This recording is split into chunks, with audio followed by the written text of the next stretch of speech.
एक गांव में एक विधवा अंधी औरत रहती थी। उसका एक बेटा था जिसके पालन पोषण की सारी जिम्मेदारी उसके कंधों पर थी।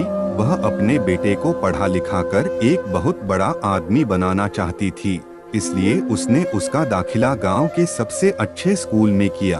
वह दिन रात मेहनत करती ताकि बेटे की स्कूल की फीस दे सके। लड़के के स्कूल के बच्चे उसकी माँ के बारे में जानते थे। वे सब उसे अंधी का बेटा कहकर चिढ़ाते थे। लड़का इससे बहुत परेशान था। उसे अपनी माँ पर शर्म आने लगी थी। वह उसके साथ कहीं भी आने जाने से कतराने लगा था। जब लड़का बड़ा हुआ तो उसकी शहर में अच्छी नौकरी लग गई। उसने अपनी माँ से वादा किया कि शहर में मकान लेकर वह उसे लेने आएगा, लेकिन वह शहर गया तो फिर लौटकर वापस नहीं आया। उसकी अंधी माँ उसका इंतजार करती रह गई। कई महीने बीत गए, लड़के की कोई खबर नहीं आई।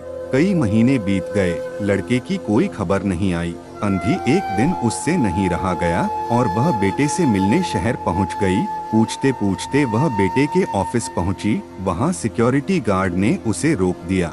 अंधी औरत ने गार्ड को अपने बेटे का नाम बताया और बोली कि उससे जाकर कह दो कि गांव से कोई मिलने आया है। गार्ड ने जाकर उसके बेटे को बताया। बेटे ने ऑफिस की खिड़की से देखा तो उसे अपनी माँ गेट के बाहर खड़ी नजर आई। वह ऑफिस में सबके सामने अपनी माँ की वजह से शर्मिंदा नहीं होना चाहता था। उसने कहला दिया कि वह ऑफिस में नहीं है। अंधी औरत वहाँ से चली गई। शाम को वह लड़का ऑफिस से घर जाने के लिए निकला। रास्ते में एक जगह काफी भीड़ जमा थी।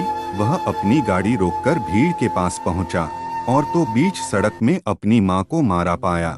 उसके हाथ में एक चिट्ठी थी जिसमें लिखा था, तेरी अंधी माँ, बेटा बड़े दिन हो गए थे, तेरी कोई खबर नहीं मिली, चिंता हो रही थी, इसलिए तुझसे मिलने चली आई। तू तो अब बड़ा आदमी बन गया है, तुझसे मिलना अब शायद मुझ गरीब की किस्मत में नहीं, लेकिन मैं बहुत खुश हूँ तेरे लिए। तूने अपना ही नहीं मेरा सपना भी पूरा किया। मलाल है कि तेरी तरक्की देख नहीं सकती। काश बचपन में तेरी आंखों में सरिया न घुसा होता और मुझे तुम्हें अपनी आंखें न देनी पड़ी होती, तो तेरी तरक्की अपनी आंखों से देखकर सुकून से मरती।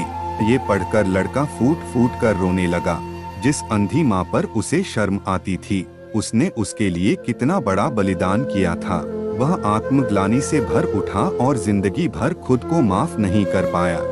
दोस्तों, माता पिता अपने बच्चों के लिए अपना सर्वस्व निछावर कर देते हैं। उनका हमेशा सम्मान करना चाहिए।